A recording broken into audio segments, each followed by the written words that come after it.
ಭಾರತೀಯ ವಾಸ್ತುಶಾಸ್ತ್ರವು ಪ್ರಾಚೀನ ಭಾರತೀಯ ವಿಜ್ಞಾನವಾಗಿದ್ದು, ಕಟ್ಟಡಗಳ ವಿನ್ಯಾಸ ಮತ್ತು ನಿರ್ಮಾಣವನ್ನ ಪ್ರಕೃತಿಯ ಪಂಚಭೂತಗಳ ಜೊತೆಗೆ ಸಾಮರಸ್ಯಗೊಳಿಸುವಲ್ಲಿ ಮಹತ್ವವನ್ನ ಹೊಂದಿರುತ್ತದೆ. ವಾಸ್ತುಶಾಸ್ತ್ರವನ್ನ ಸ್ಥಪತ್ಯ ವೇದದ ಒಂದು ಭಾಗವೆಂದು ಪರಿಗಣಿಸಲಾಗಿದೆ. ಇದು ಅಥರ್ವ ವೇದದ ಉಪವೇದ.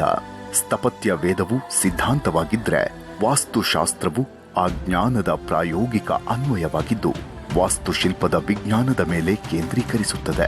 ವಾಸ್ತುಶಾಸ್ತ್ರದ ಉದ್ದೇಶವು ಜೀವನದಲ್ಲಿ ಶಾಂತಿ, ಸಮೃದ್ಧಿ, ಆರೋಗ್ಯ ಮತ್ತು ಧನಾತ್ಮಕ ಶಕ್ತಿಯನ್ನ ಹೆಚ್ಚಿಸುವುದು. ಆದರೆ ಇತ್ತೀಚಿನ ದಿನಗಳಲ್ಲಿ ಜನರು ವಾಸ್ತುಶಾಸ್ತ್ರ ಅಂದ್ರೆ ಮನೆ ಅಥವಾ ಕಟ್ಟಡಗಳನ್ನ ಒಡೆಯಬೇಕಾಗಬಹುದು ಅಂತ ಆಲೋಚಿಸಿ ಸಮಸ್ಯೆಗಳಲ್ಲಿಯೇ ಜೀವನ ಸಾಗಿಸುವಂತಾಗಿದೆ.